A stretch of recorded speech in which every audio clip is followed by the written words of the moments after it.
Now, there are two versions of this aircraft model from Herpa Wings in scale 500.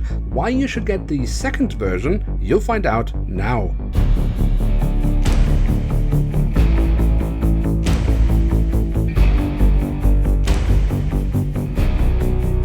Hello and welcome to a new episode of Review, where we today will take a closer look at a Boeing 787-9, the Dreamliner of British Airways. At the front of the box we have the cutout, so we can get a glimpse of the aircraft model inside, and on top of the box we have the British Airways branding. On the backside of the box we then have a lovely image of the aircraft in real life, and we are provided with a web link by Herpa Wings where we can get more information about the aircraft.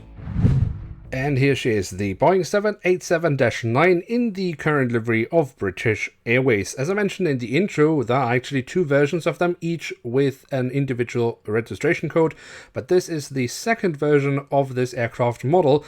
And we will of course go into detail why this is the better one, but firstly we take a look at the tail section where we find the last three letters of the registration code on top of the vertical stabilizer, where we then of course also have the iconic British Airways branding.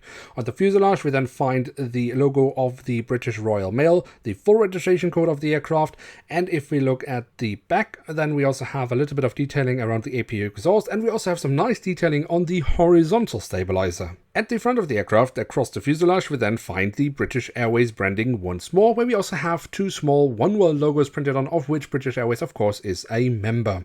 Then we need to take a closer look at the cockpit section, because that is really where we have also the difference between the first version and the second version.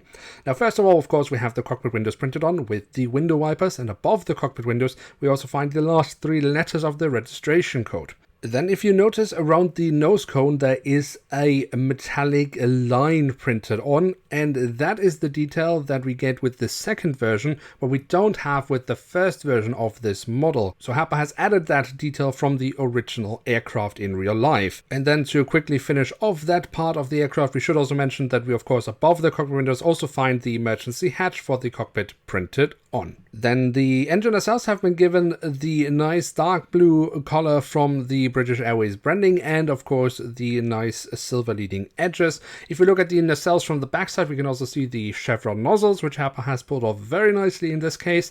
And if we look into the engines from the front, we can also see the engine fan blades. Then we should also take a quick look at the wings, especially here on the top side, where we find all the different flaps, slats and spoilers carved out very nicely, and we do also have the markings as to where to walk on the wing.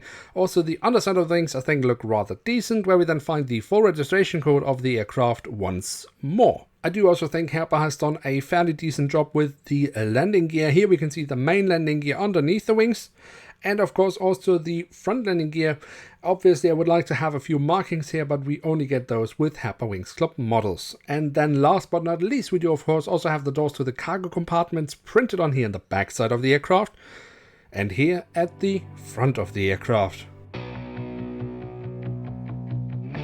So there we have it, the Boeing 787-9 in the current livery of British Airways in scale 500 by Herpa Wings. And what can we say about this aircraft model? Well, overall I think it is a standard Dreamliner model from Herpa Wings.